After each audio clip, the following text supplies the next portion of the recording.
بسم الله الرحمن الرحيم الحمد لله رب العالمين والصلاة والسلام على أشرف الأنبياء والمرسلين وخاتم النبيين ورحمة للعالمين أبي القاسم محمد وعلى أهل بيته الطيبين الطاهرين المعصومين المسلمين. أما بعد فقد قال الله تبارك وتعالى في كتابه المبين. بسم الله الرحمن الرحيم يسبح لله ما في السماوات وما في الأرض الملك القدوس العزيز الحكيم. صلى الله عليه محمد وعلى محمد. اللهم صل على محمد.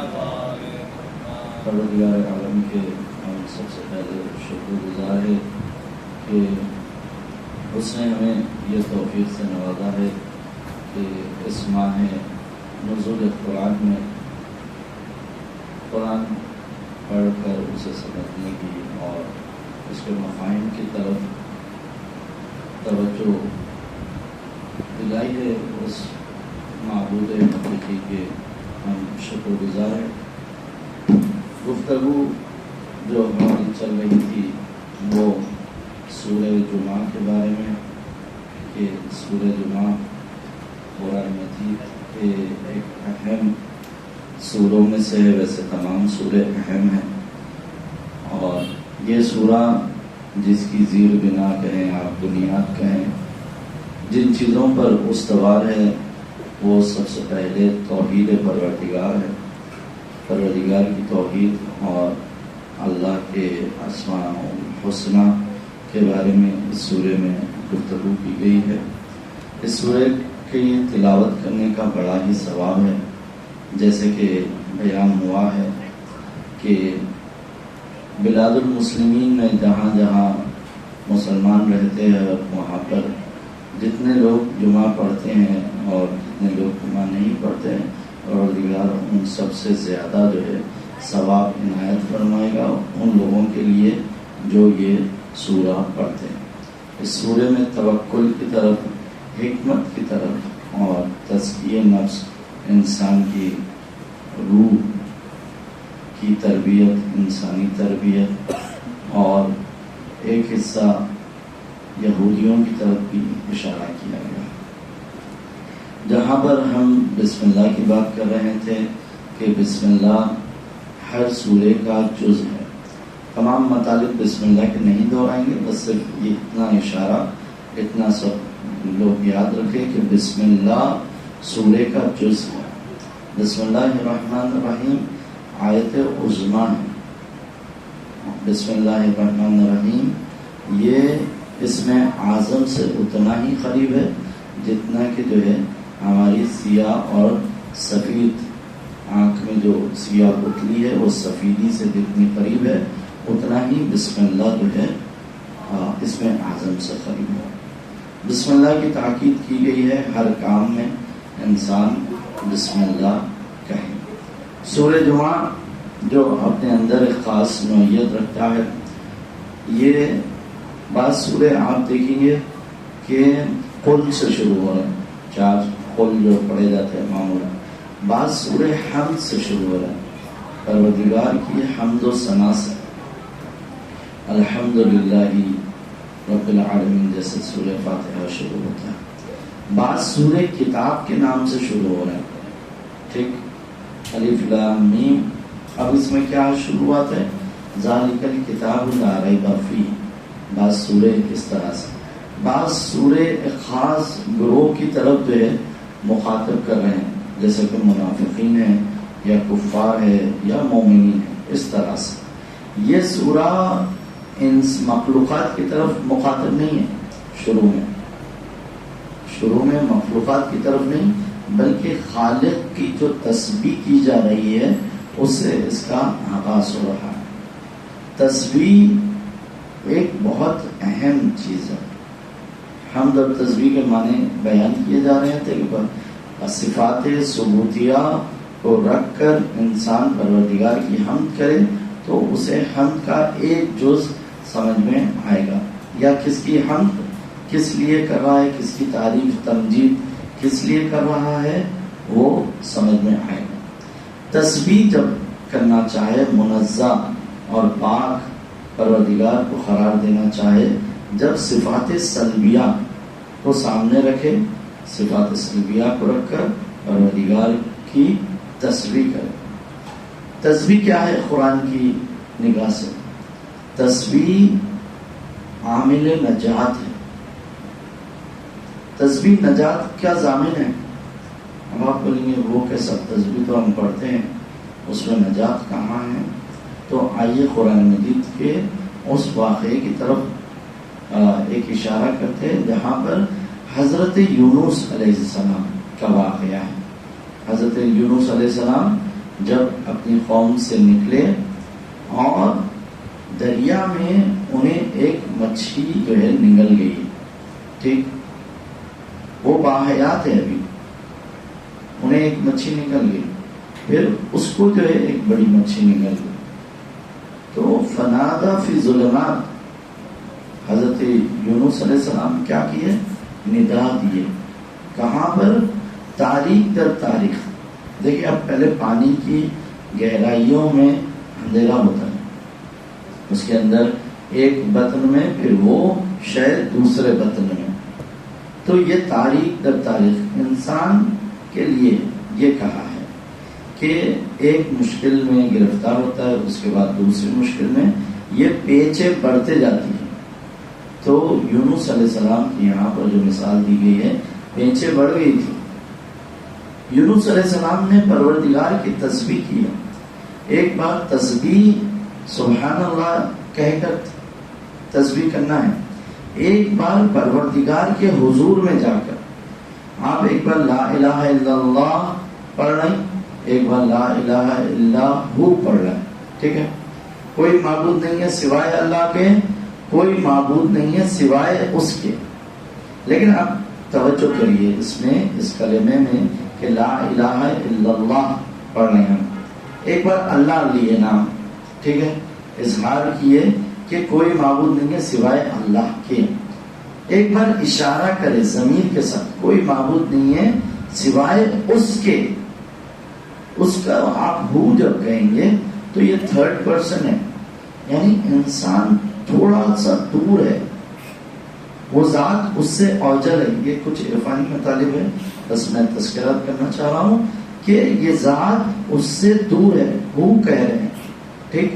لیکن حضرت یونس علیہ السلام جو بے شک ایک نبی ہے، معصوم ہے، معصوم عن الخطا ہے، عصمت کے مرتبے پہ فائز ہے، حضرت یونس علیہ السلام جب یہی ذکر کرے ہیں تو آپ کس انداز سے کرے؟ دیکھیے لا الہ الا انت سبحانک، اب ہو کی منزل پہ نہیں ہے، اب اللہ کی منزل پہ نہیں ہے، اب تقرب کی منزل پر ہے، سمجھ رہے ہیں؟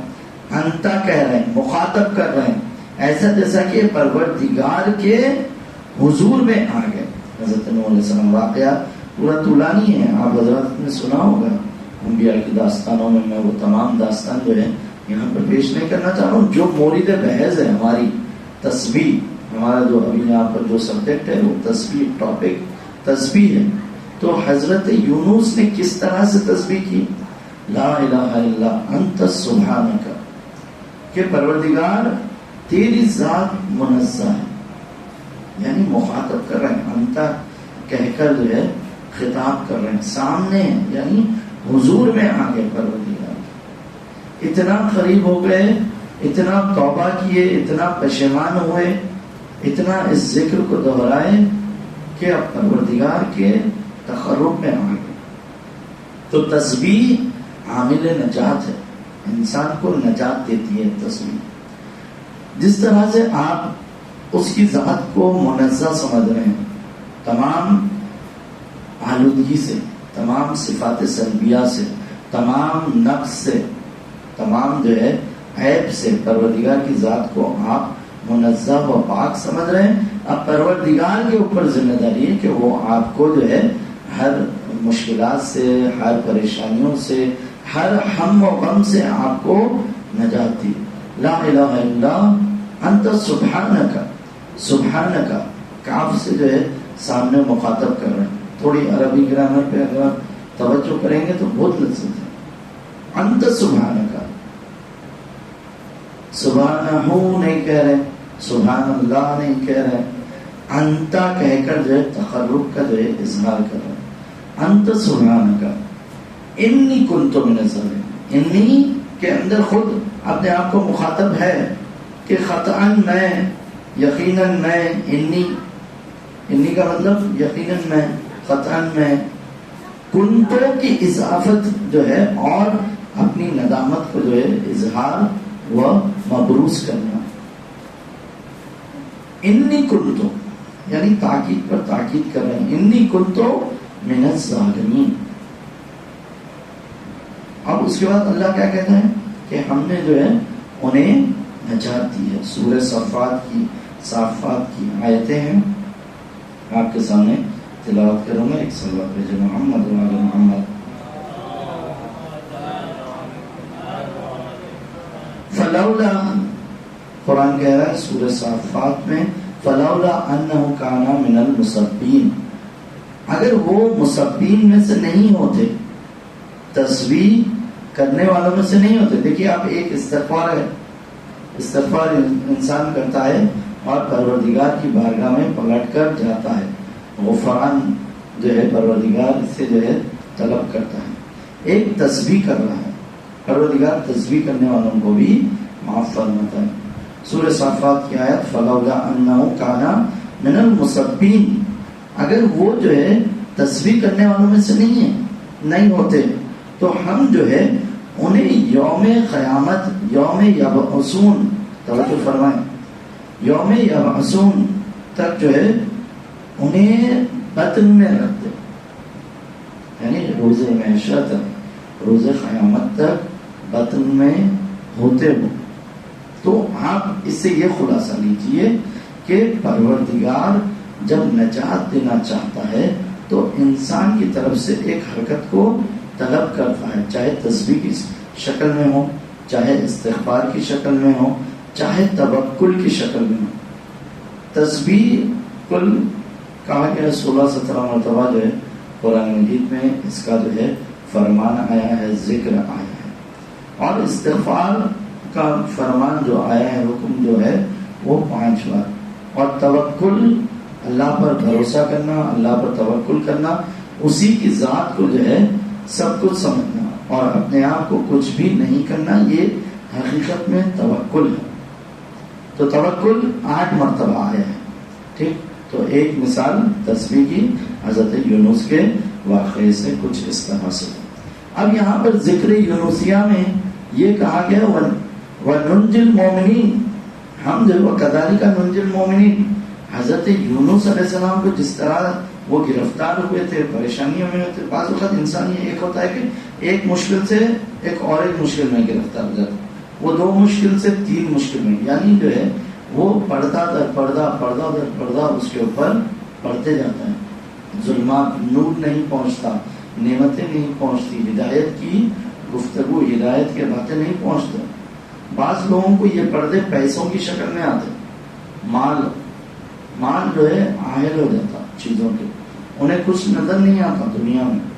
دنیا کی کوئی، دنیا کے اندر جو پروردگار کی آیتیں ہیں، اللہ کہتا ہے کہ سنریہم آیاتنا فی آفاق وفی انفس، ہم انہیں عنقریب آیتیں دکھائیں گے، آفاق میں و انفس میں. ایسے لوگوں کو نہ آفاق کی آیتیں دکھتی ہیں نہ انفس کی آیتیں دکھتی ہیں، بس توجہ ایک ہی جو ہے ان کے بنائے ہوئے مقصد کے اوپر رہتی. اللہ کا جو مقصد ہے الا لیعبدون والا مقصد ہے، وہ مقصد چھوٹا دکھتا ہے، اپنا بنایا ہوا مقصد بہت بڑا دکھتا ہے. تو اس کے پیچھے بھاگتے رہتا، ایک منزل پر آ کے یہ سمجھتا ہے کہ میں جو ہے ظلمات میں تھا. شاید جو لوگ نام کے پیچھے بھاگتے ہیں وہ بھی اس منزل کو درک کریں گے کہیں نہ کہیں. جو لوگ مال و متاع کے پیچھے، صرف اور مال و متاع کے پیچھے، انہیں بنا للہیت کے بھاگتے ہیں، وہ ایک منزل پر اس چیز کو درک کریں گے. جو حسن و جمال کے پیچھے جاتے ہیں وہ ایک منزل پر جا کے اسے درک کریں گے.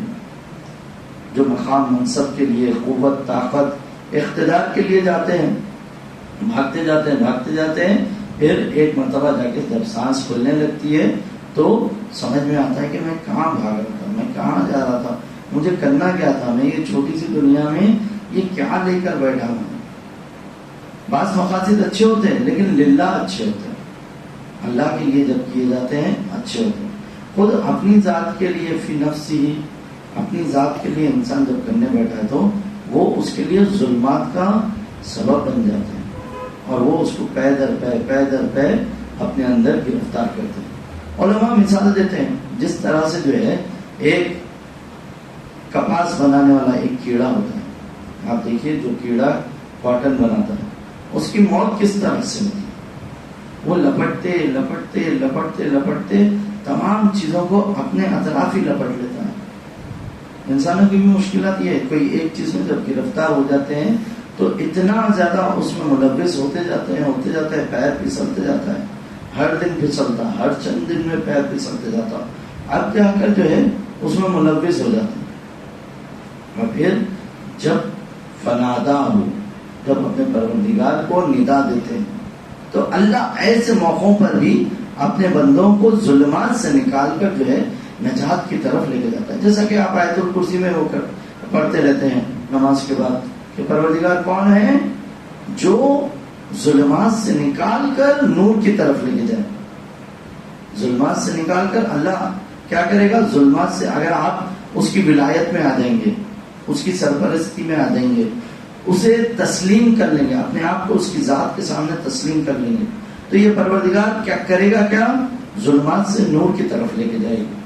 اگر شیطان کی ولایت میں چلے جائیں گے یا تاغوت جو لفظ استعمال کیا ہے، تاغوت کچھ بھی ہو سکتا ہے، تاغوت یعنی کوئی بھی چیز کو وہ معبود اور خدا مان لے گا تاغوت، تو وہ کیا کرے گا؟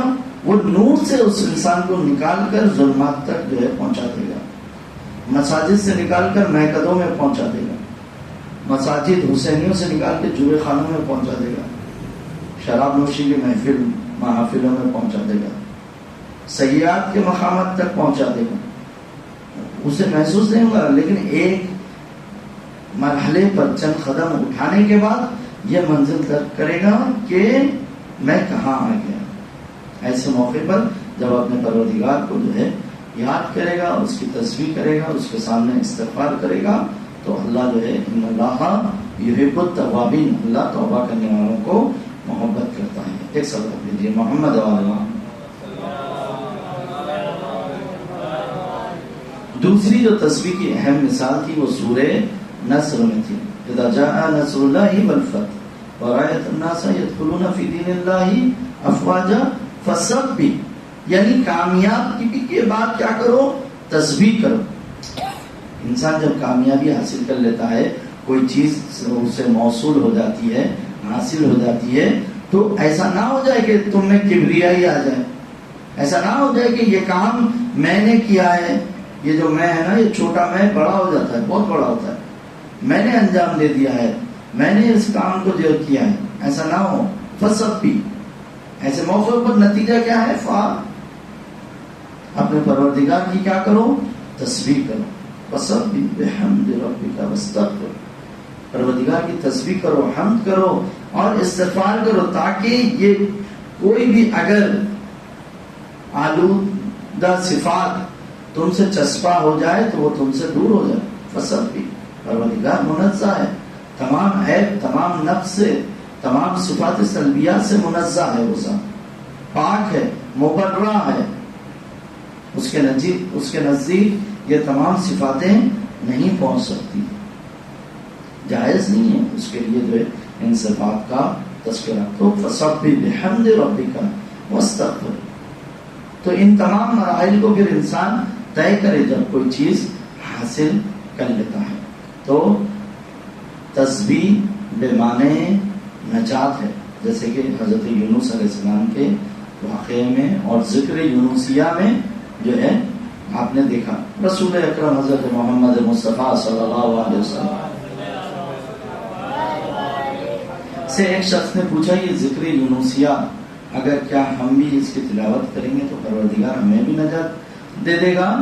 تو نبی اکرم نے فرمایا کیا تم نے اس آیت کے اس فقرے کو نہیں دیکھا وَكَذَلِكَ نُنْجِي الْمُؤْمِنِينَ کہ ہم اسی طرح مومنین کی کیا کرتے ہیں؟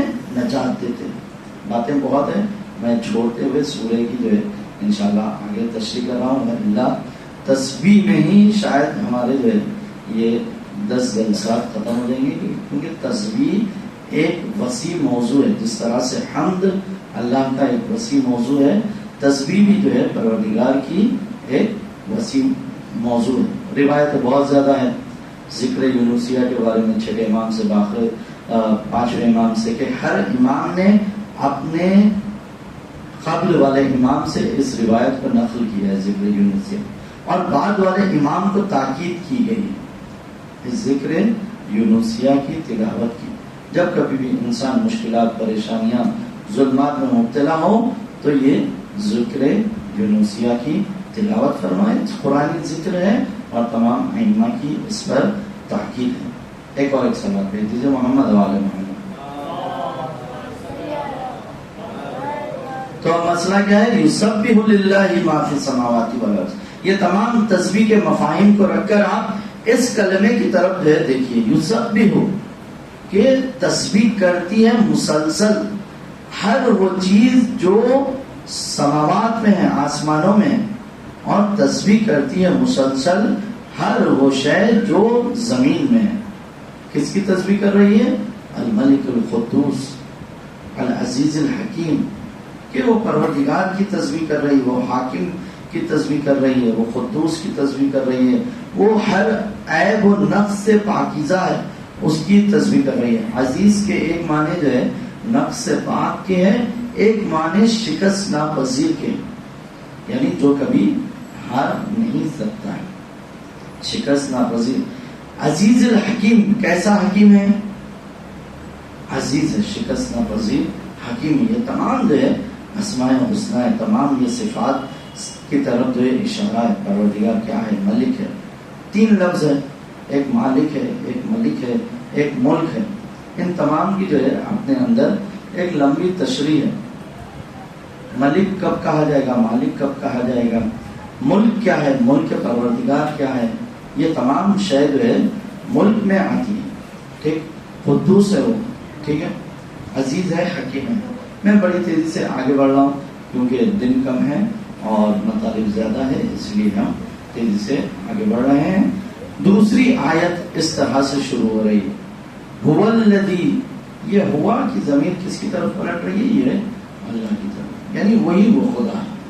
هو الذی بعث فی الامیین رسولا، وہی وہ خدا ہے جس نے امیین میں اپنے رسول کو مبعوث کیا، مبعوث بے رسالت کیا. منہم یتلو علیہم آیاتہ، یہ رسول کا کام کیا ہے، کیا کردار ہے رسول کا؟ ایک یتلو علیہم آیاتہ، آیتوں کو جو ہے تلاوت کر کے سنائیں. جو کوئی بھی مبلغ آ رہا ہے، جو کوئی بھی ذاکر آ رہا ہے، خطیب آ رہا ہے، عالم آ رہا ہے، اس کی ذمہ داری بھی یہی ذمہ داری ہے.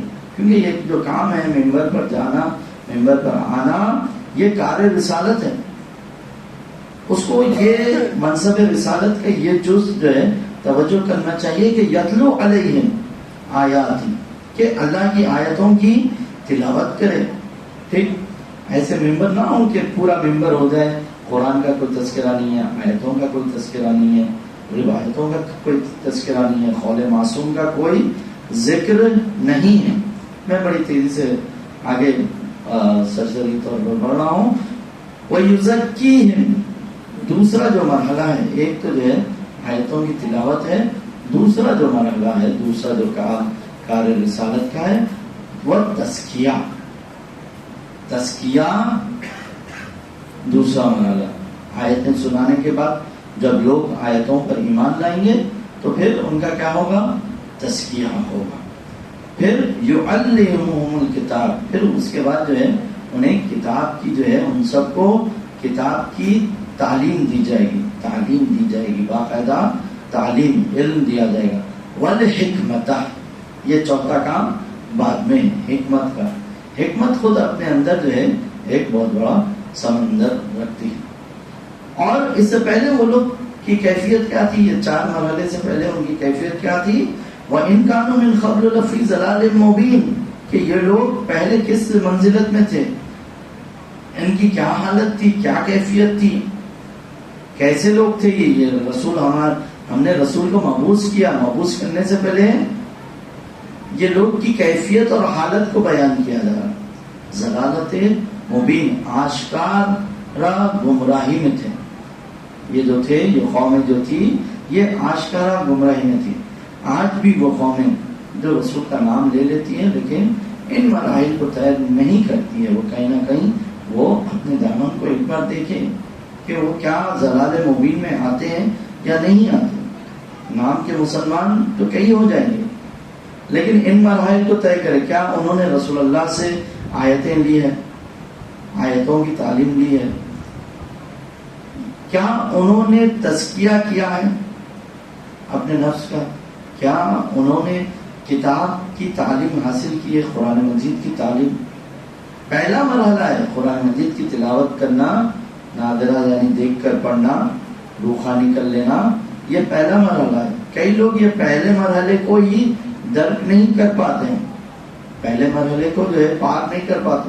پھر اس کے بعد ترجمے کا مرحلہ ہے، تشریح کا ہے، شان نزول کا ہے، ٹھیک ہے، روایتوں کا مرحلہ ہے، تفسیر کا مرحلہ ہے، پھر آیتوں اور آیتوں سے مرحلے 7-8 مرحلے تو جو ہے ابتدائی ہے.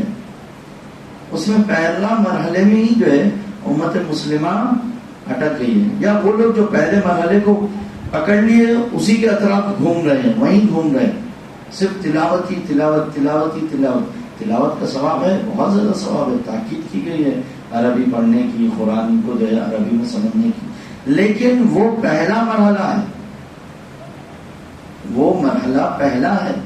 تعلیم کب ہوگی، تشریح کب ہوگی، تفسیر کب ہوگی، اس کے ذیل کے روایتوں کو کب دیکھا جائے گا، شان نزول کو کب دیکھا جائے گا، اس کے ذیل کے آیتوں کو اور کب دیکھا جائے گا، قرآن کو قرآن کے ساتھ رکھ کر کب پڑھا جائے گا، کب قرآن کی آیتوں کو قرآن کی آیتوں سے سمجھا جائے گا. یہ ایک بہت بڑا مرحلہ ہے. تو اکثر لوگ جو ہے ظلمات کے شکار ہیں، اکثر لوگ جو ہے ان نورانیت کو درک بھی کرنے پاتے ہیں. ابتدائی ساحل آپ دیکھتے ہیں ایک بہت بڑا سمندر ہے جس کے ساحل تک بیٹھ کے صرف وہاں سے اس کو دیکھ رہے ہیں، مشاہدہ کر رہے ہیں، لیکن انہوں نے ان کی عمق میں نہیں اترا ہے. اس کے اندر جو پروردگار نے جو ہے جو نایاب چیزیں رکھی ہے ان کو درک نہیں کی ہے. یہ تمام علم حاصل ہونے کے بعد عالم اور عابد کی عبادت میں اس لیے کہا گیا ہے کہ 1000 درجوں کا فرق ہے یا 70 گنا کا فرق ہے. مثلا عابد کے مثلا سو جانا، عالم کا سو جانا عابد کی عبادتوں سے بہتر ہے. یہ جتنی بھی روایتیں جو بیان کی گئی ہیں عابد اور عالم کے فرق میں، انسان جب علم حاصل کرتا ہے تو مولا کہنا نہج البلاغہ میں فرماتے ہیں کہ شک کی عبادتوں سے یقین کی نیند بہتر ہے. وہ لوگ تو شک کی کیفیت میں، جن کے پاس علم نہیں ہے، جس کے پاس اللہ نے جو ہے یقین کی دولت نہیں دی ہے، وہ لوگ جو شک کی عبادتیں کر رہے ہیں اس سے اچھا علم حاصل کر کر یقین کی نیند سو جانا بہتر ہے. یہ ایک کیفیت ہے. ایک سوال بھیجیے محمد و آل محمد کی بارگاہ میں 3 مراحل میں اس کے ذیل میں بس علماء کے 1-2 اقوالات بیان کرنا چاہوں گا کہ 3 مرحلوں کو جو ہے بیان کیا جاتا ہے. ایک مرحلہ جو ہے تزکیہ، ایک تحلیہ، ایک تجلیہ. ٹھیک، یہ 3 مرحلے جو ہے آیت اللہ تحریری اپنے ایک درس میں بیان فرما رہے تھے، اسی کو آپ کے حوالے کر رہا ہوں کہ ایک مرحلہ پہلے کیا ہے، تزکیہ ہے. اس کو مثال کے طور پہ کیسا بیان کروں؟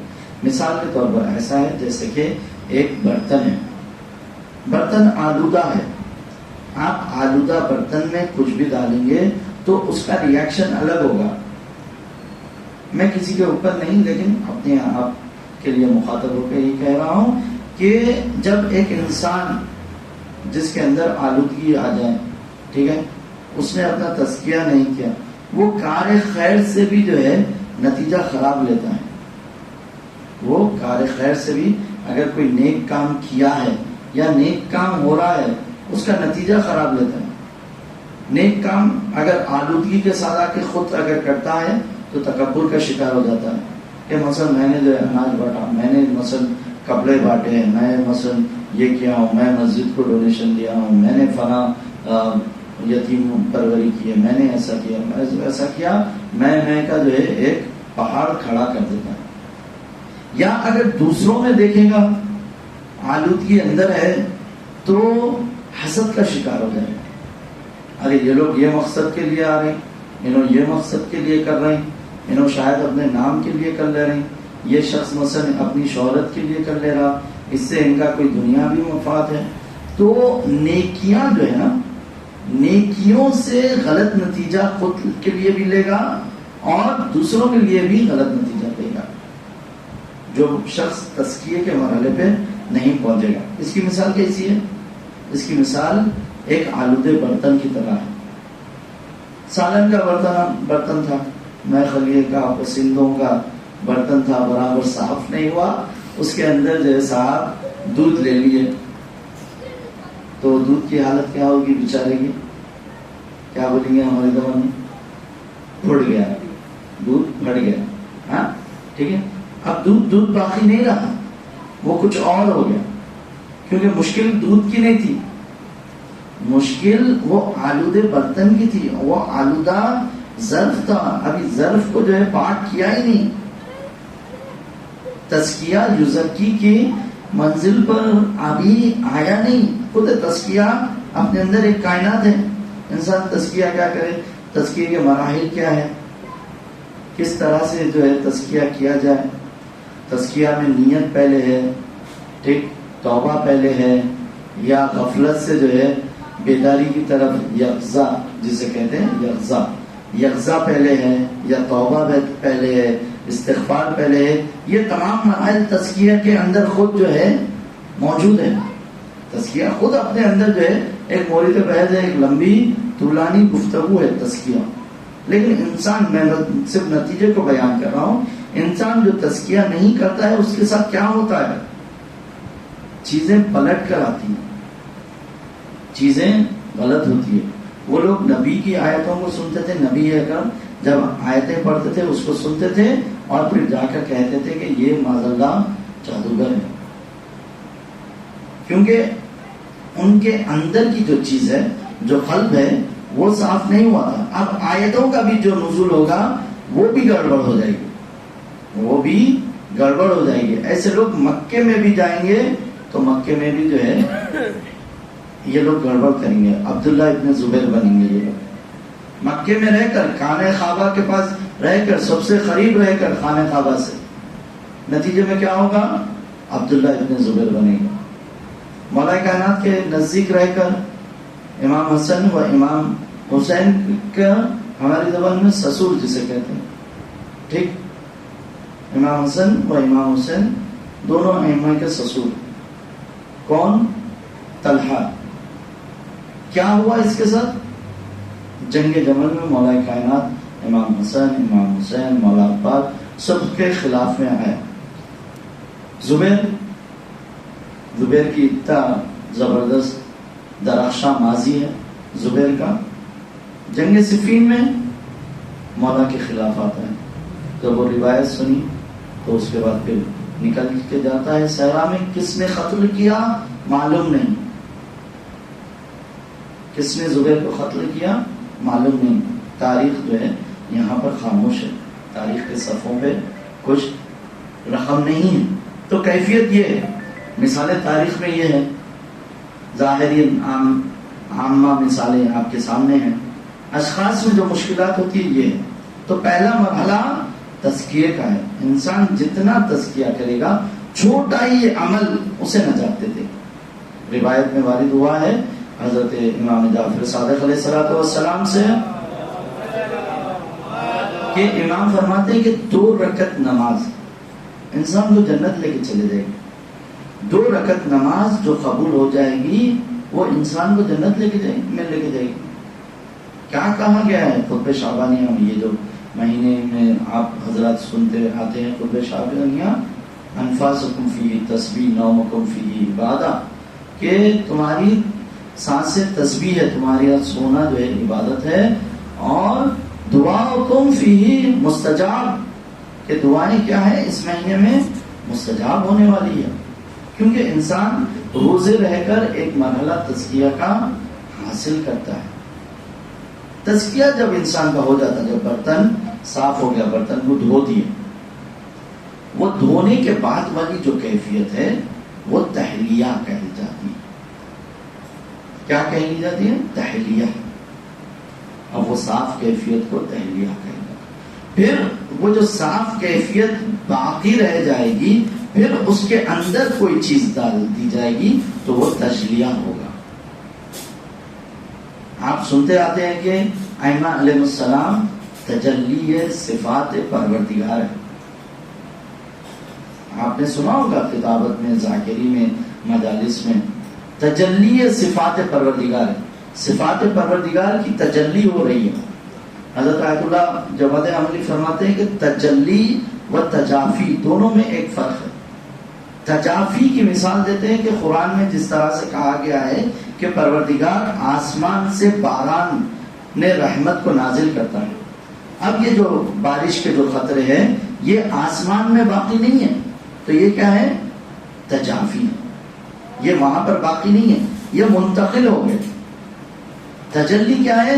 جس طرح سے خورشید ہے، جس طرح سے سورج ہے، وہ اپنے مقام پر باقی ہے، لیکن اس کی شعاعیں کیا کر رہی ہے؟ تجلی کر رہی ہے۔ جیسا کہ آپ یہ مہتاب ہی دیکھ رہے ہیں، مہتاب دیکھتے ہیں، چاند کو دیکھتے ہیں، یا یہ ٹیوب لائٹ دیکھ رہے ہیں، اپنی جگہ پر وہ موجود ہے، لیکن اپنی روشنی کو جو ہے وہ بھیج رہی ہے، پہنچا رہی ہے، پہنچ رہی ہے، تجلی ہو رہی ہے۔ تجلی صفات اس طرح سے ہوتے ہیں مومنین میں، رحمت کی تجلی، کہ یہ لوگ کیسے ہیں؟ رحمت۔ مومنین کیسے ہیں؟ اشداء علی الکفار، کفار کے سامنے مضبوط ایک جو ہے شیشہ پلائی ہوئی دیوار ہے۔ وَرُحْمَا بَيْنَهُمْ، آپس میں کیسے ہیں؟ رحمت کے ساتھ، برکتوں کے ساتھ، مغفرتوں کے ساتھ، عفو و بخشش کے ساتھ۔ رحمہ بینہم، مسلمان مومنین آپس میں اس طرح سے۔ تو یہ مرحلہ کیسے حاصل ہوتا؟ پہلے ہی کود گئے تو کچھ نہیں ملنے والا، کام خراب کر کر باہر نکلیں گے، تکبر میں مبتلا ہو کر باہر نکلیں گے، حسد میں مبتلا ہو کر باہر نکلیں گے۔ جب تک انسان اپنی جو ہے تزکیہ نہ کر لیں، تحلیہ نہ کر لیں، تو جب تک وہ صفات پروردگار کی تجلی اس کے اندر اس قسم سے نہیں ہوگی۔ کام نیک کرے گا، لیکن آپ دیکھتے ہیں نیک کام کرنے کے بعد نتیجے خراب آ رہے ہیں۔ نتیجہ اگر آپ دیکھیں گے، نیک کام کرنے کے بعد خراب آ رہا ہے۔ بھائی نیکی کرنے کے بعد شانوں کو اور جھکا دینا چاہیے تھا، سینہ چوڑا رہے ہیں، جو ہے تکبر کر رہے ہیں، سنیں آپ، اور جو ہے کبریائی کی پوری علامتیں جو ہیں نمودار ہو گئی ہے، گفتگو میں، رفتار میں، کردار میں، چلنے اٹھنے بیٹھنے میں، جواب دینے میں۔ تو یہاں پر وہ نیکی جا کر گڑبڑ کر دی، وہ نیکی جا کر گڑبڑ کر دی، وہ ایسے ہی ہو گیا جیسا کہ ایک بیمار جسم میں جو ہے کوئی طاقت کی دوا کو ڈال دی، تو طاقت تو ملی لیکن وہ بیمار اور بیمار ہو گیا۔ جیسا کہ ایک پاگل، اور ایک مثال تقرب ذہن کے لیے، کہ ایک پاگل ہے، پاگل کو پورے وٹامنس اس کے سب جو ہے انجیکشن مار دیے، وہ جو ڈرنکس آتے ہیں انرجی ڈرنکس پلا دیے، تو وہ پی کے انہیں اور پاگل پنا کرے گا، اور جو ہے دیواریں کودے گا، اور چیزوں کو توڑے گا اور پھوڑے گا۔ تو پہلے پاگل کا پاگل پنا دور ہونا، اس کے بعد جو ہے اس کو پھر جو ہے طاقت کی اور یہ سب چیزیں جو ہے دی جائے۔ تو انسان کا پہلا مرحلہ تزکیہ کا ہے، جتنا تزکیہ کرتے جائیں گا اتنا پروردگار کی صفات جو ہے اس کے اندر تجلی کرتے جائیں گی۔ وَيُزَكِّيهِمْ، یہ رسول کیا کرتے ہیں؟ یہ جو مبعوث ہوئے، انشاءاللہ امی کے اوپر کل گفتگو ہوگی، آج وقت میرا زیادہ ہو گیا معمولاً وقت سے، کہ امی کے اوپر گفتگو نہیں کر پایا میں، جو سوچا تھا اور جو مطالعہ تھا وہ پیش نہیں کر پایا، کہ امی کیا ہے، کسے کہیں گے، کیا معنی ہیں، کیا اس کے جو ہے متعارضات ہے، اور کیا اس کے جو ہے مفہومات ہے، روایتوں میں کیا تذکرہ ہے، ٹھیک ہے، انشاءاللہ امی کے بارے میں کل گفتگو ہوگی۔ کسی کے ساتھ پروردگار کی بارگاہ میں دست دعا ہے، پروردگار تجھے واسطہ محمد و آل محمد ہم سے ذکر خلیل کو قبول فرما، پروردگار تمام حاضرین کے ان زحمات کو قبول فرما، پروردگار تمام حاضرین کے مرحومین کی مغفرت فرما، انہیں دوار رحمت جوار معصومین میں تگا عنایت فرما، پروردگار تجھے واسطہ محمد و آل محمد کا جو بے روزگار ہے انہیں رزق حلال و طیب نصیب فرما، پروردگار تجھے واسطہ محمد و آل محمد کا جو علیل ہے بیمار کربلا کے صدقے میں انہیں شفایاب فرما، پروردگار تجھے واسطہ محمد و آل محمد کا جو حضرات کاروبار کرتے ہیں ان کے مال میں کاروبار میں برکت کا نزول فرما، پروردگار تجھے واسطہ محمد و آل محمد کا جنت البقیع کی تعمیر فرما، پروردگار ہم سب کو زیارت جنت البقیع سے مشرف فرما، پروردگار تجھے واسطہ محمد و آل محمد کا اس ماہ نزول قرآن میں بہار قرآن میں ہمیں قرآن پڑھ کر اسے سمجھ کر اس پر عمل کرنے کی توفیق عنایت فرما، پروردگار تجھے واسطہ محمد و آل محمد کا ہمارے قوم کی زبانوں پہ علم نافع و رزق واسع نصیب فرما، پروردگار جو حضرات بھی اس درس کے اہتمام میں کوشش کر رہے ہیں، محسن صاحب ہے، حیدر صاحب، کہ تمام نوجوانوں کو پروردگار اپنی حفظ و امان میں فرما، پروردگار تجھے واسطہ محمد و آل محمد کا تمام حاضرین نوجوانوں کو جو ہے اپنے حفظ و امان میں فرما، ان کے توفیقات صالحہ میں اضافہ فرما، پروردگار تجھے واسطہ محمد و آل محمد کا جہاں جہاں مومنین ہیں مسلمین ہیں ان کی جان مال عزت کی حفاظت فرما، پرچم اسلام کو سربلند فرما، پرچم کفر و نفاق کو سرنگو فرما، منجی عالم بشریت کے ظہور میں تعجیل فرما، ہم سب کو آقا کے اعوان و انصار میں شامل فرما۔ آپ حضرات سے معروضہ ہے ایک مرتبہ سورہ حمد اور 3 مرتبہ سورہ اخلاص کی تلاوت فرما کر تمام حاضرین کے مرحومین جملہ مومنین مومنات کے مرحومین کے لیے فاتحہ۔ بسم اللہ۔